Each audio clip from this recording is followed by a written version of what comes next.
नमस्कार श्रोते हो, तुमचं स्वागत आहे आपल्या रिजनल व्हॉइस डिवाइनच्या मराठी एपिसोडमध्ये. आणि हो, 2025चा हा पहिला एपिसोड नाही का?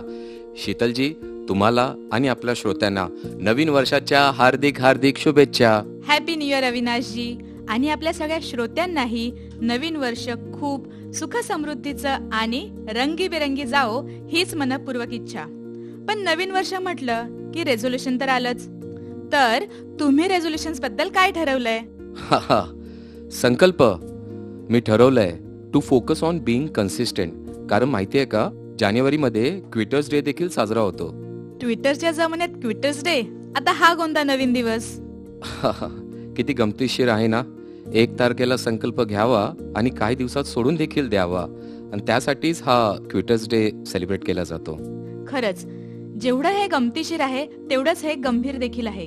कारण अतिशय उत्साहात आपण संकल्प घेतो, पण कन्सिस्टन्सी म्हणजेच सातत्याच्या अभावामुळे ते टिकत नाहीत. आता हेच बघा ना, आज जानेवारीच्या या महिन्यात अनेक जण कदाचित आपला संकल्प विसरले देखील असतील. पण हीच ती वेळ आहे जेव्हा थोडं आपण थांबून पुन्हा आपलं ध्येय तपासून नवीन रंग भरायचा विचार करू शकतो. अगदी बरोबर. आणि श्रोते हो, आम्हाला तुम्हाला सांगायला नक्कीच आवडेल की एका संशोधनानुसार जे लोक आपले संकल्प लहान लहान भागांमध्ये विभागतात ते मोठ्या यशाकडे पोहोचतात. हो ना. आणि अजून एक मजेशीर गोष्ट सांगू का? जो व्यक्ती आपल्या संकल्पाबद्दल कुटुंबियाशी, मित्रांसोबत चर्चा करतो, त्याचा संकल्प पूर्ण होण्याची शक्यता 33% वाढते. मग श्रोते हो, तुम्हाला काय वाटतं? क्विटर्स डे ला विसरून आपण आजचा दिवस रिस्टार्टर्स डे म्हणून साजरा करायचा का? वा, छान कल्पना आहे.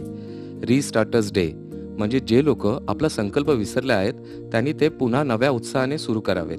क्या बात है, जब जागो तब सवेरा. ॲब्सोल्युटली. आणि अजून एक गोष्ट लक्षात घ्या, ज्यांच्या रेझोल्युशन्स मध्ये पर्सनल ग्रोथ किंवा इमोशन्स इन्व्हॉल्व असतात ते नक्की यशस्वी होतात. एम्पॅथी हा माझ्या रेझोल्युशनचा मुख्य भाग आहे.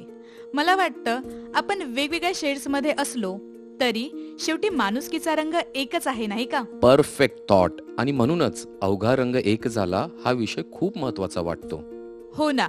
आपण कितीही वेगळे असलो तरी प्रेम, करुणा आणि समजूतदारी आपल्याला एकत्र आणते. म्हणजे काय, आपल्याला सर्व भेदाभेद विसरून एकाच रंगात रंगून जायचं आहे. आज आपण हाच संकल्प घेऊ आणि पूर्ण करण्याच्या दिशेने पुढचं पाऊल टाकू. आणि हो, ते पुढचं पाऊल म्हणजे व्हॉइस डिवाइनचा हा एपिसोड.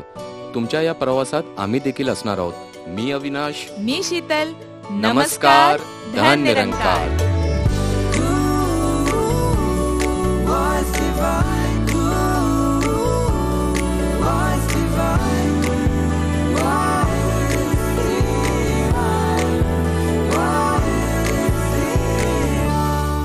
शीतलजी, मनात एक प्रश्न आला.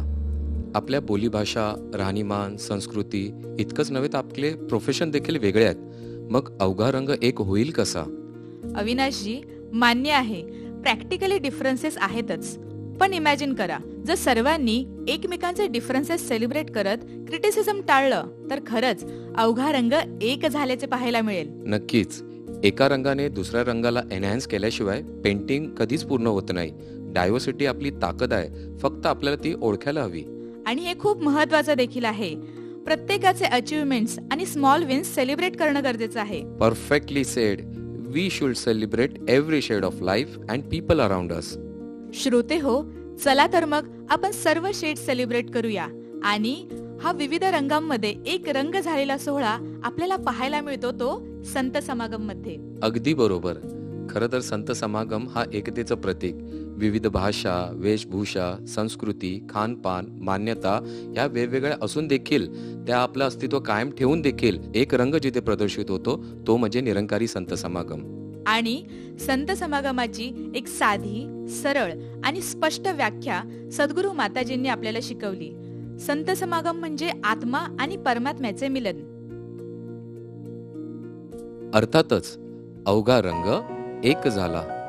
तर चला श्रोते हो, या चर्चेला पुढे घेऊन जाण्याआधी मिळून श्रवण करूया संपूर्ण हरदेववाणीचा हा पावन शब्द.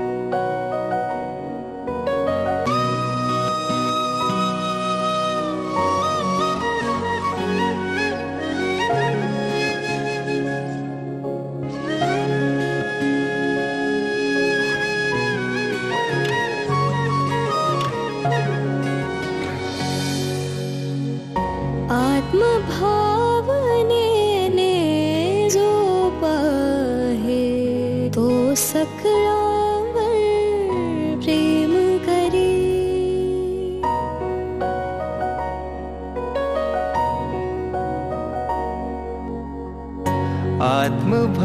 आत्मभावनेने जो पाहे तो सकळांवर प्रेम करी. त्याच्यासाठी कुटुंब आपुले आहे दुनिया सारी. आत्मभावनेने जो पाहे तो सकळांवर प्रेम करी.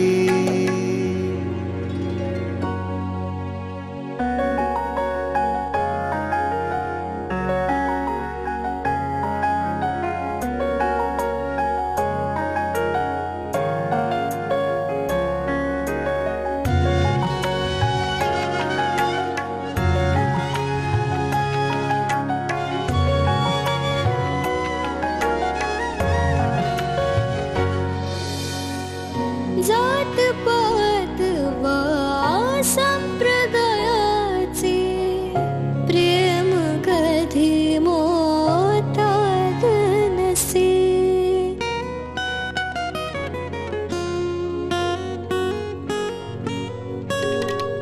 जात पात वा संप्रदायाचे प्रेम कधी मोतात नसे.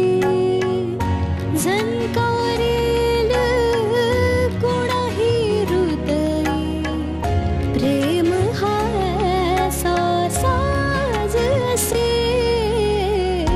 आत्मभावनेने जो पाहे तो सकळांवर प्रेम करी.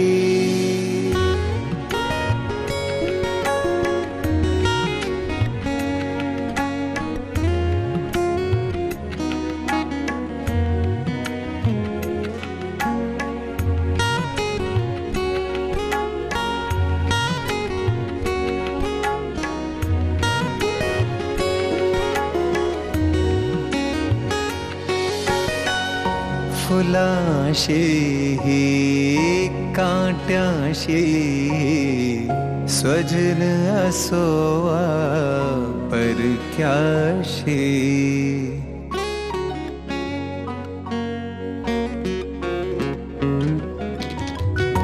फुलाशी काट्याशी स्वजन असोवा परक्याशी.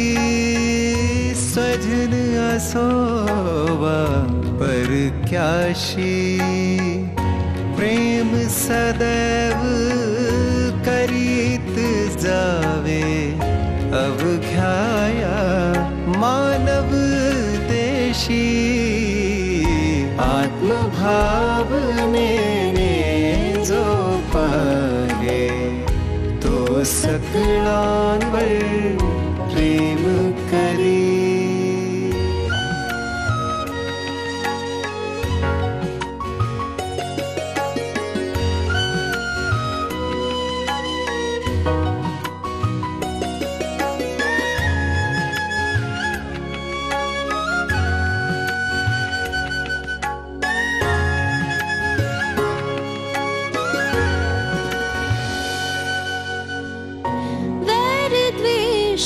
जातील मिटूनी वाढत जाईल प्रेम जसे.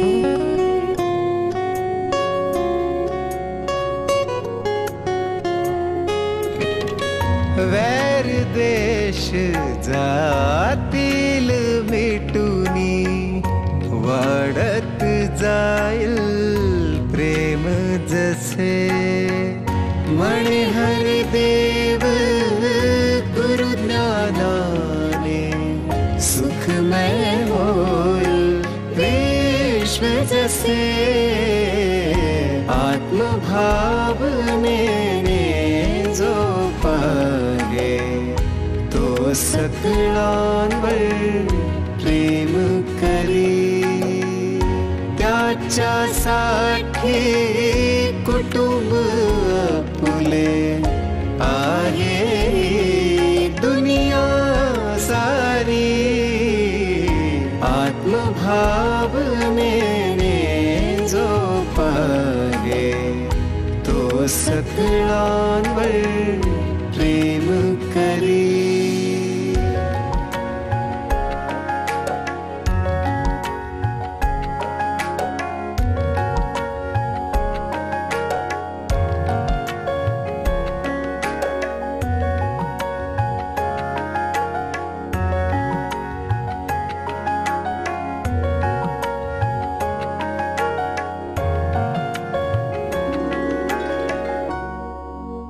वा वा, सद्गुरूचे हे शब्द किती मार्मिक बोध देत आहेत. सर्वांवर त्याचे गुण अवगुण स्वीकारून, सर्व भेदांना दूर सारून आत्मभावनेने एका रंगात रंगून जायचं. अगदी बरोबर. परंतु शीतलजी, आपण नेहमी ऐकत असतो एकता, एकत्व, एकरूपता, एक रस्ता, एक संगपना. थांबा थांबा थांबा, किती जटिल शब्द वापरताय तुम्ही. मला वाटतंय आपण आपल्या प्रश्नांची उत्तरे आपले विशेष अतिथी जे आपल्या सोबत जुडले आहेत त्यांच्याकडून जाणून घेऊ. ओके शीतलजी. तर श्रोते हो, आज आपल्यासोबत विशेष अतिथी म्हणून उपस्थित आहेत आदरणीय विजय विचारीजी, जे केमिकल इंजिनियर आहेत आणि पब्लिक सेक्टरमध्ये उच्च पदावर कार्यरत आहेत. तसेच मिशनच्या विविध सेवांमध्ये आपले निष्काम निरपेक्ष योगदान देत असतात. वेलकम विजयजी. धन्यकारजी. धन्यकारजी. विजयजी, एक छोटासा प्रश्न आहे. आपण समाजात अनेक ठिकाणी लोकांना एकत्र आलेलं बघतो. थिएटर, हॉस्पिटल, अगदी जत्रेत देखील आपल्याला एका प्रकारची एकता दिसते. मग समागमात दिसणारी एकता वेगळी कशी? माणसं विविध क्षेत्रामध्ये आणि विविध स्तरांवरती एकत्र येत असतात. प्रत्येकाचं प्रत्येक ठिकाणचं आपापलं कारण वेगळं असू शकतं. एकता माणसामध्ये त्यावेळी येते ज्यावेळी त्याचं कारण अस्थायी असतं, म्हणजे टेम्पररी असतं. एखादं काहीतरी सोशल कॉज आहे, काहीतरी सामाजिक बांधिलकी म्हणून आपल्याला काहीतरी काम करायचं म्हणून आपण एकत्र येतो. पण ती सामाजिक बांधिलकी पूर्ण झाल्यावरती काय? उदाहरणार्थ मला बीचवरती असं वाटलं की बीचवरती खूप घाण आहे, मला साफसफाई करायची आहे. मी आलो, माझ्यासोबत अजून माझ्यासारखे ज्यांना वाटतं की बीच साफ व्हायला पाहिजे असे 50 जण आले. आम्ही एकत्र आलो, एकता आमच्यामध्ये दिसून आली कुठल्या तरी चांगल्या कामासाठी. आम्ही ती सामाजिक बांधिलकी पूर्ण केली. त्याच्यानंतर आमच्या घरी निघून गेलो. जिथं उद्देश संपला तिथे पुन्हा ती एकता पुढे राहू चालू शकत नाही. मग एकत्व काय आहे? एकत्वाची विशेषता ही आहे की याच्या मागचं कारण स्थायी आहे. बऱ्याच ठिकाणी अस्थायी कारण असू शकतात, पण जिथे कारण स्थायी होतं म्हणजे परमनंट होतं तिथे खऱ्या अर्थाने एकत्व येतं. एकत्व या शब्दाचा अर्थ आहे की एका तत्वाची जाणीव करून गेलेलं कार्य. जेव्हा एखाद्याला एक तत्व आपल्या सगळ्यांमध्ये सारखं आहे हे ज्यावेळी समजून येतं आणि त्या प्रेरणेमधून जी जी कार्य होतात ती सगळी कार्य एकत्वाच्या श्रेणीमध्ये मोडतात. संत समागम हा एकत्वाचं दर्शन यासाठी आहे कारण येणारा प्रत्येकजण एकत्र तर ह्या उद्देशाने येतो की आपल्याला समागमसाठी एकत्र यायचं आहे. पण त्याच्या मागचं मुख्य कारण जे असतं ते म्हणजे की आपल्याला एकामध्ये प्रत्येकामध्ये देव दिसतो, म्हणजे एका तत्वाचं दर्शन होतं. आणि एका तत्वाचं दर्शन नसेल तर आपण एकत्र व्हायला पाहिजे का? मग मुख्य कारण बाजूला होतं. ते मुख्य कारण बाजूला होऊ नये म्हणूनच ज्या एक तत्वाची आपल्याला जाणीव पाहिजे ते एक तत्व म्हणजे एकत्व आपल्यामध्ये जोपर्यंत आहे तोपर्यंत एकता. ह्याच्यामध्ये अजून एक मुद्दा असा येतो की एकता जर माणसाकडे असेल तर याची शाश्वती देता येत नाही की त्यांच्यामध्ये कालांतराने एकत्व येईल. पण या गोष्टीची शाश्वती देता येते की ज्यांच्यामध्ये एकत्वाची जाणीव आहे त्यांच्यामध्ये एकता 100% राहणार आहे. त्यांच्यासाठी एकतेसाठी वेगळा प्रयत्न करायची गरज नाही.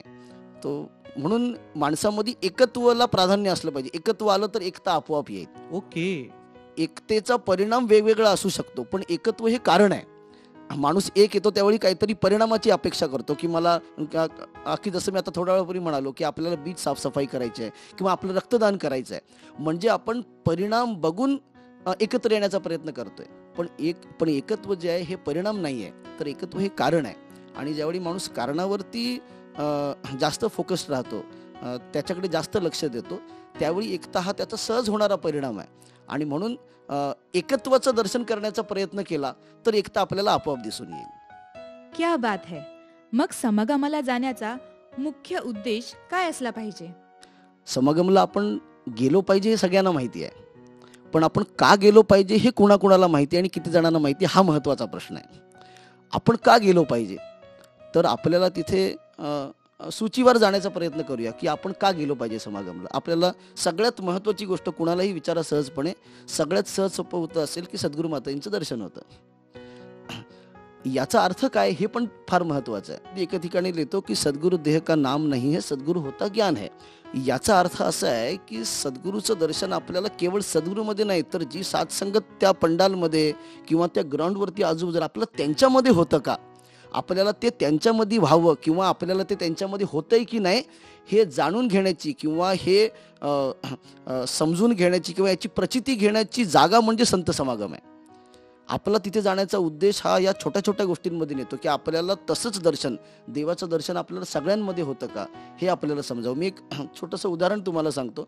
संत समागममध्ये ज्यावेळी एखादं गीत येतं, एखादा विचार येतो आणि त्याच्यामध्ये एखादी अशी ओळ येते की जी ओळ ऐकल्यावरती मला संत समागम माझ्या बाहेर चालू आहे, समोर चालू आहे, पण मी आतमध्ये थांबतो, कारण मला याची जाणीव होते की हे आपल्या आयुष्यात तर नाही आहे. मी संत समागममध्ये बसल्यावरती असं मला किती वेळा वाटतं, असं मी किती वेळा थांबतो आणि थांबल्यानंतर मी किती वेळा असा निर्धार करतो की मी इथून जेव्हा बाहेर पडेल ना त्यावेळी पुढच्या वेळी इथं थांबण्याची मला वेळ येता कामा नये. याचा अर्थ असा की ही गोष्ट आज माझ्या आयुष्यात नाही आहे, पण हा संत समागम माझ्यासाठी आरशासारखा आहे जो मला दाखवतोय की हे तुझ्या आयुष्यामध्ये नाही आहे. मी इथून बाहेर पडेन त्यावेळी पुढच्या वेळी परत येईन ना, त्यावेळी ही गोष्ट माझ्या जीवनामध्ये नाही हे स्वतःला सांगण्याची मी संधी देणार नाही. असं माझ्या आयुष्यामध्ये त्या संत समागममध्ये किती वेळा होतं हे सुद्धा आपण समजून घेण्याचा प्रयत्न केला पाहिजे. मग तर समागमाला गेलंच पाहिजे. थँक्यू विजयजी. समागमाचे किती सुंदर पैलू तुम्ही आमच्या समोर प्रस्तुत केले. तुमचे खूप खूप आभार. धन्यवाद.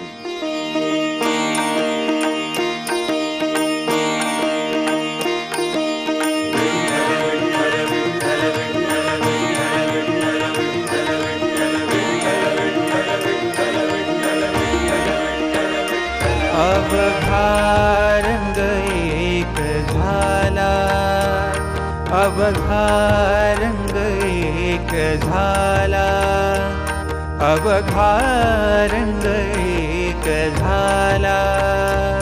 रंगीरंगला श्रीरंग, रंगीरंगला श्रीरंग. अवघा रंग एक झाला, अवघा रंग एक झाला, अवघा रंग एक झाला.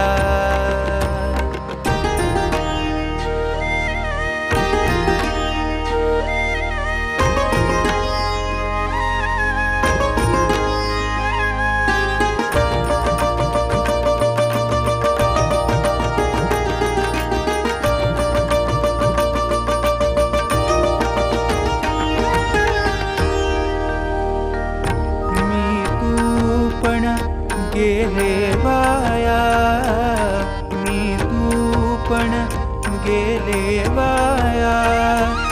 पाहता पंढरीच्या राया, पाहता पंढरीच्या राया.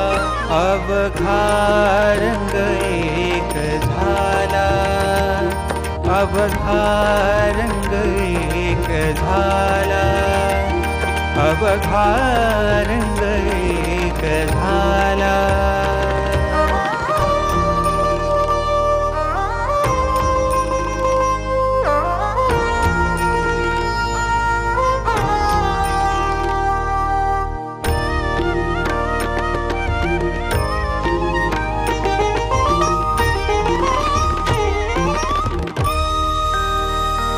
नाही भेदांचे ते काम, नाही भेदांचे ते काम.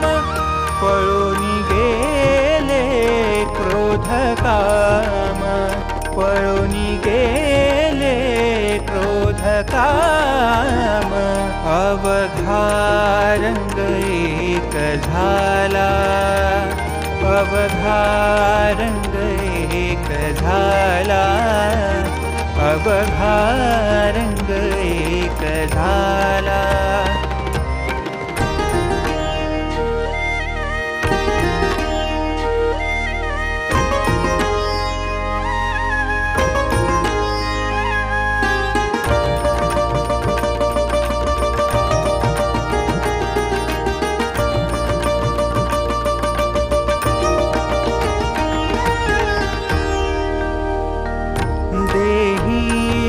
असोनी विदेही, देही असोनी विदेही, सदा समाधिस्थ पाही, सदा समाधिस्थ पाही.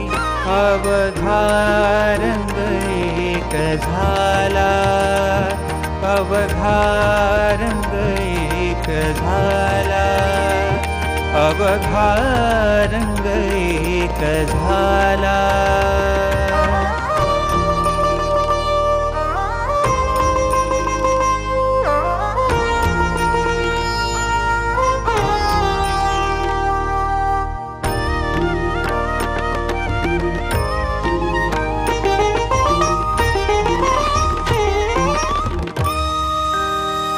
पाहता पाहणे गेले दूरी, पाहता पाहणे गेले दूरी, म्हणे चोखियाची महारी, म्हणे चोखियाची महारी.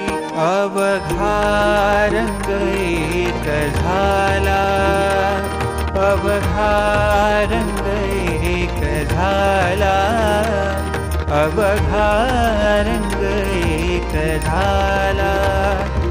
रंगीरंगला श्रीरंग, रंगीरंगला श्रीरंग, अवघा रंग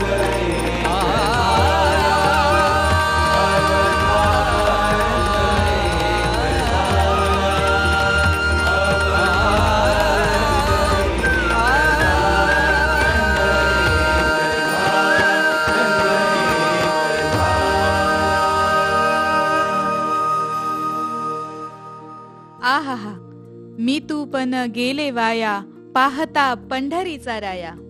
अगदी बरोबर शीतलजी. सत्संगामध्ये सुद्धा एक गीत खूप प्रसिद्ध आहे.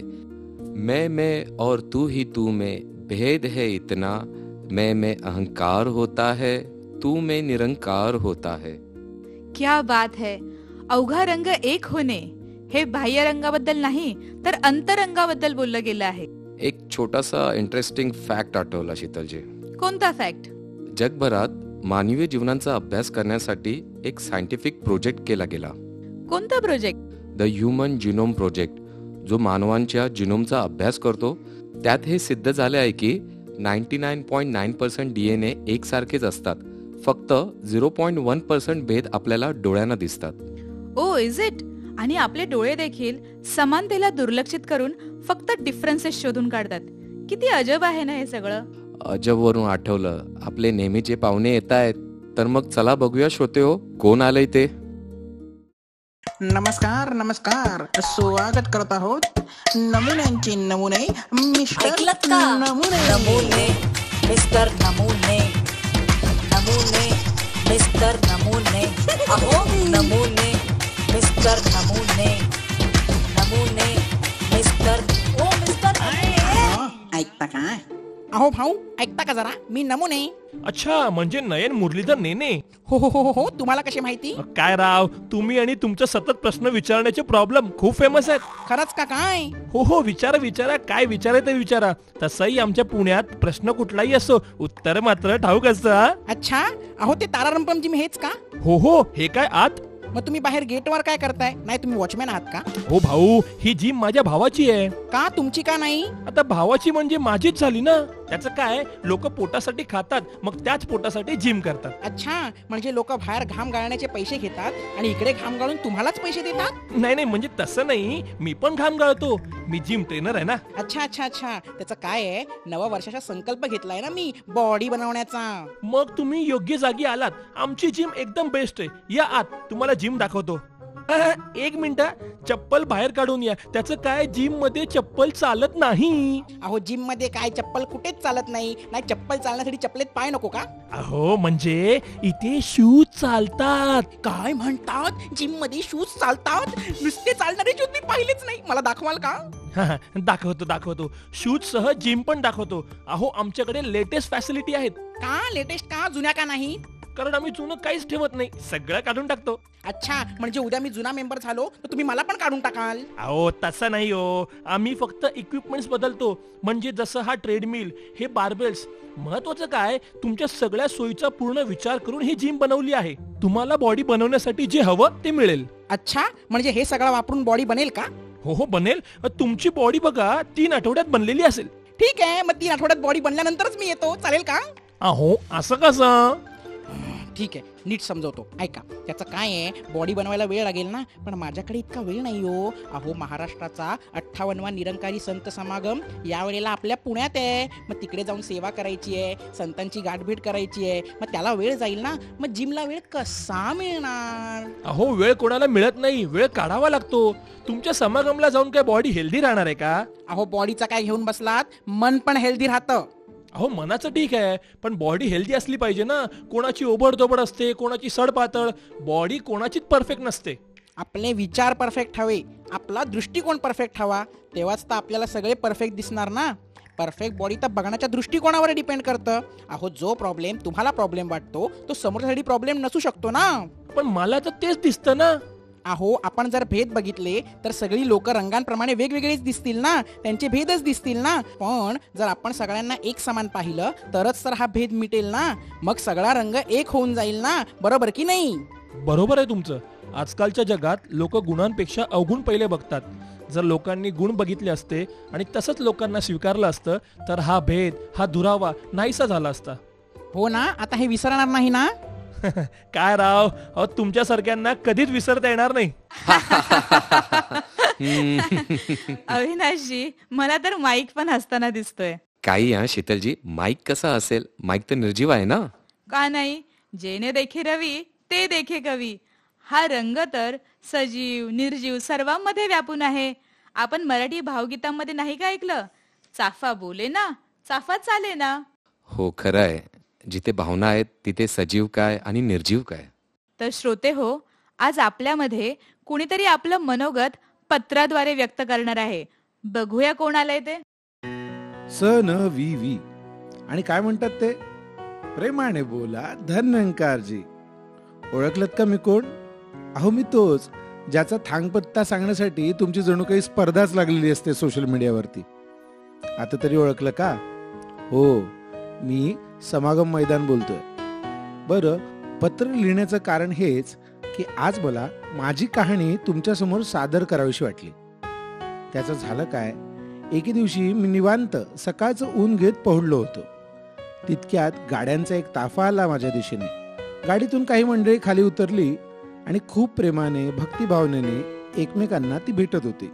एकमेकांच्या चरणावरती नतमस्तक होत होती आणि हळूहळू त्यांनी माझ्यावरती काही आखणी सुरू केली. काही खड्डे सुद्धा खोदले. खरं सांगू का, खूप गुदगुल्या झाल्या हो मला. आणि हे का, कशासाठी असे प्रश्न सुद्धा उभे राहिले. बघता बघता बल्बची आरास लागली. जणू काही दिवाळी असल्याचाच फील मला आला. मोठे मोठे टेंट्स उभारण्यात आले आणि अनेक ठिकाणांहून अनेक व्यक्तींची रेलचेल माझ्यावरती होऊ लागली. आणि एके दिवशी कुणास ठाऊक कशा, पण गुळाला मुंग्या चिकटाव्यात तसे लाखोच्या संख्येने लांबच लांब रांगा लावून शिस्तबद्ध पद्धतीने अनेक जण माझ्याकडे येऊ लागले. मी देखील सर्वांना तितक्याच अदबीने व प्रेमाने स्वागत करत होतो. तितक्यात एक जयघोष झाला, सद्गुरु माता सुदीक्षा सविंदर हरदेवजी महाराज की जय. हे ऐकून मी स्तब्ध झालो. अनेकांच्या चेहऱ्यावर हास्य उमटत होते. काही जणांचे हात उंचावरती जोडले गेले होते, तर काही जणांचे अश्रू काय, आनंदाश्रू म्हणा, आनंदाश्रू अनावर होत होते. कारण आगमन झालं होतं सद्गुरू माता सुदीक्षाजी महाराजांचं आणि निरंकारी राजपिताजींचं. बघता बघता निरंकारी संत समागम प्रारंभ झाला. अनेक भाषांमध्ये गीत, विचार, अभंग, कविता याच्या माध्यमातून मानवतेचा हा संदेश देण्यात आला. अनेकांचं जीवन बदललंच असेल, माझंही बदललं. का सांगू? कारण की संत समागम संपन्न झाल्यानंतर सुद्धा माझ्या मनात एक भीती होती की कदाचित माझं रूप परत कुरूप होऊन जाईल. म्हणजे समागम झाल्यानंतर सगळा कचरा माझ्यावरती असाच पडून राहील. परंतु तुम्ही देवदूत, खाकी निळी वर्दीतील या देवदूतांनी मला एखाद्या लहान मुलाला आंघोळ घालावी तसं साफ करून मला परत एकदा सुंदरता प्रदान केली आणि हाच संदेश दिला. मन स्वच्छ असेल ना तर मैदान स्वच्छ व्हायला वेळ लागत नाही आणि जग स्वच्छ व्हायला सुद्धा वेळ लागत नाही. असा हा समागम माझ्यासाठी परिवर्तन करणारा ठरला. आशा आहे या संत समागमाने तुमच्या जीवनातही सकारात्मक बदल आणला असेल. कळावे, लोभ असावा आणि हो, लोभ का असू नये, संत समागमाचा, हरिचर्चेचा, सद्गुरु दर्शनाचा. तर मग नेहमी भेटत राहूया. अच्छा, धन्यंकारजी. किती भावनिक पत्र होतं शीतलजी. समागम ग्राउंडचं मनोगत देखील आपण ऐकलं. मला आठवतंय, सद्गुरू माताजीने देखील आपल्याला कणाकणातून शिकवण प्राप्त करण्याची प्रेरणा दिली. ही परंपरा महाराष्ट्रातील संत वाणीतून देखील बऱ्याचदा ऐकायला मिळाली. हो, बहिणाबाईंच्या त्या अजरामर ओळी सुद्धा आठवतात. अरे संसार संसार, जसा तवा चुल्यावर, आधी हाताला चटके तेव्हा मिळते भाकर. हो ना. दैनंदिन जीवनातील घडामोडीचं निरीक्षण करून वैज्ञानिकांनी अनेक शोध लावले. तिथेच संतांनी देखील समाजात प्रचलित असलेल्या बहुतांश कार्यातून आध्यात्मिक बोध दिला. तुम्ही कुठल्या दिशेने इशारा करताय हे कळतंय मला अविनाशजी. तुम्ही बहुरूढ असलेल्या गोष्टींवर भाष्य करणाऱ्या भारुडाबद्दल बोलताय ना? हो, व्हॉइस डिवाइन मध्ये पहिल्यांदाच महाराष्ट्राच्या लोकधारेचा प्रचलित प्रकार आपल्या समोर सादर करतोय. नव्या रंगात, नव्या ढंगात. चला तर मग ऐकूया.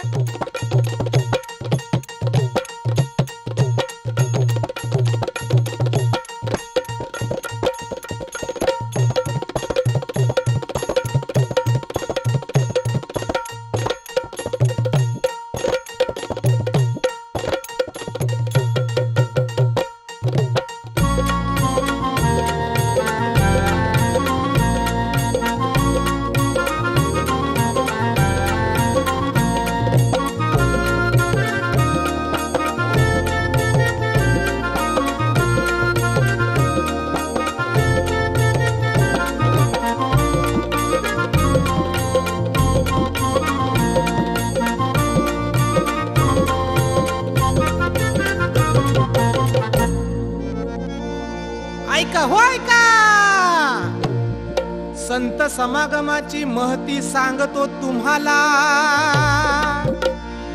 पाहून घ्या इथे भगवंताला, गुरुकृपेने पाहून घ्या भगवंताला. अहो एकत्वाचे ऐसे उदाहरण, एका रंगात जावे रंगुण. संत समागम आहे महान, इथं आत्मा परमात्म्याच मिलन. या जीवाला तारून नेऊनी आनंद लुटून घेऊ, संत समागमाला जाऊनी आनंद लुटून घेऊ.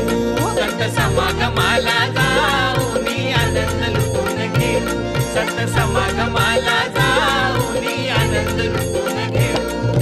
आनंद लुटून घेऊ, सारे आनंद लुटून घेऊ. आनंद लुटून घेऊ, सारे आनंद लुटून घेऊ. संत समागमाला जाऊनी आनंद लुटून घेऊ, संत समागमाला जाऊनी आनंद लुटून घेऊ.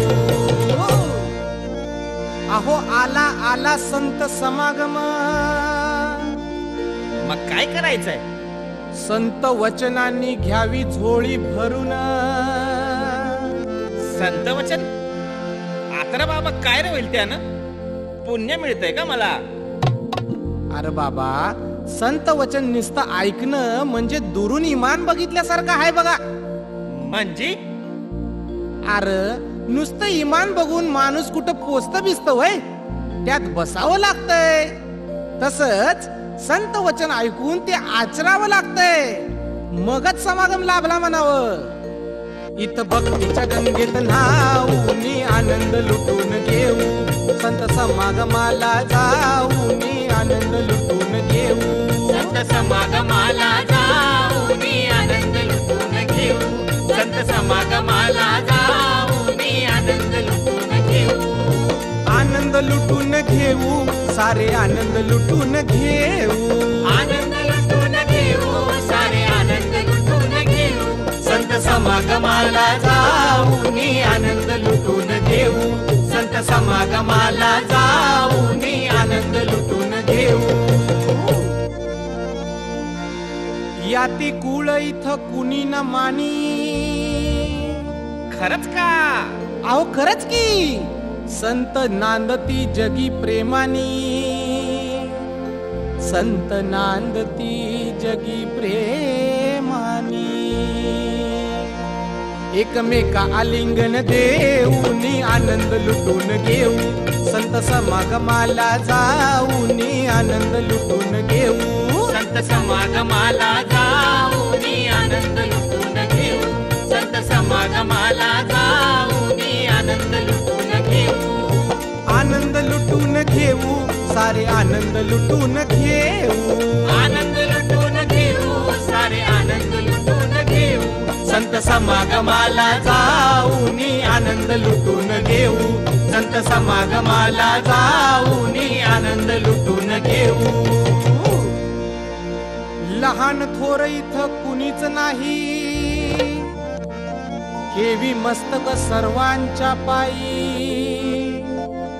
हेवी मस्तक सर्वांच्या पायी. असं कुठं असतंय वय? अहो संत वचन आहे, पंढरीच्या लोकांनाही अभिमान, पाया पडती एकमेका होऊन या लहान. म्हणून म्हणतात एक देव समद्यात पाहूनी आनंद लुटून घेऊ, संत समागमाला जाऊनी आनंद लुटून घेऊ. संत समागमाला जाऊनी आनंद लुटून घेऊ, संत समागमाला जाऊनी आनंद लुटून घेऊ. आनंद लुटून घेऊ, सारे आनंद लुटून घेऊ. आनंद लुटून घेऊ, सारे आनंद लुटून घेऊ. संत समागमाला जाऊनी आनंद लुटून घेऊ, संत समागमाला जाऊनी आनंद लुटून घेऊ. सद्गुरु साकार ज्ञान दृष्टी देई. अरे दादा त्याने का होईल अनेक? अरे सद्गुरु साकार ज्ञान दृष्टी देई, आणि त्याने भेद अंतरीचा दूर होई. त्याने भेद अंतरीचा दूर होई. अवघ रंग एकात पाहूनी आनंद लुटून घेऊ, संत समागमाला जाऊनी आनंद लुटून घेऊ. संत समागमाला जाऊनी आनंद लुटून घेऊ, संत समागमाला जाऊनी आनंद लुटून घेऊ. आनंद लुटून घेऊ, सारे आनंद लुटून घेऊ. आनंद लुटून घेऊ, सारे आनंद लुटून घेऊ. संत समागमाला जाऊनी आनंद लुटून घेऊ, संत समागमाला जाऊनी आनंद लुटून घेऊ. संत समागमाला जाऊनी आनंद लुटून घेऊ, संत समागमाला जाऊनी आनंद लुटून घेऊ. संत समागमाला जाऊनी आनंद लुटून घेऊ, संत समागमाला जाऊनी आनंद लुटून घेऊ. वाह वाह, आता खरंच वाटतं की अवघा रंग एक झाला, पण हे नुसतं बोलणं पुरेसं आहे का? एकतेवर बोलण्याचा इथे प्रत्येकालाच छंद आहे. वास्तविकतेत मात्र प्रत्येकाचं दार बंद आहे. ही आजच्या समाजाची शोकांतिका आहे. एकता कुणाला नकोय, प्रत्येकाला एकता हवी आहे. But when it comes to the choice, I choose those who are near to me. आणि तिथूनच सुरुवात होते आपले आणि परकेपणाची. म्हणूनच सद्गुरूचरणी हीच प्रार्थना, आपला प्रवास अनेकतेतून एकतेकडे असावा. एकतेकडून एकत्वाकडे असावा. फ्रॉम मी अँड माइंड कडून दी अँड दाईनकडे असावा. आणि अल्टिमेटली आपला प्रवास सद्गुरूने दिलेल्या ज्ञानाने एकाच रंगात रंगून जाण्याचा आहे, नाही का? चला तर मग या सर्व दिव्यत्वाचा जो स्रोत आहे त्या स्रोताशी जोडूया. पर इससे पहले हम लेते हैं आपसे इजाजत इस संकल्प के साथ कि हम अगले महीने फिर से हाजिर होंगे रीजनल वॉइस डिवाइन के नए एपिसोड के साथ. नमस्कार, धन निरंकार. सत्संगत जी, प्यार से कहना धन निरंकार जी. इंसानों की जब ये रचना करी परमात्मा ने, तो वो कोई भेदभाव तो नहीं हुआ. एक कोई संसार की रचना में जैसे एक पैदाइश हुई है, तो वो एक जगह के अनुसार ये ज़रूर हो सकता है कि थोड़े एक जेनेटिक रूप कि जहाँ बहुत सर्दी है तो उस तरह से ऐसे जीन्स आ गए हों कि वो सर्दी को शरीर एक अच्छी तरह झेल ले, और जहाँ गर्मी उस तरह से ये रंगों में भी चमड़ी के फर्क आ गया, एक खाने पीने के तौर तरीकों में फ़र्क आ गया. पर ये तौर तरीके इसलिए नहीं भिन्न भिन्न कि ये भिन्नता देखकर एक नफ़रत की जाए. ये तो हर एक की अपनी यूनिकनेस है, अच्छाई है, एक खूबसूरती का कारण है. तो इंसानों ने जहाँ खूबसूरती और ये एक यूनिक चीज़ें जो अलग दिखने में हैं, उसको नफ़रत का कारण बना लिया है.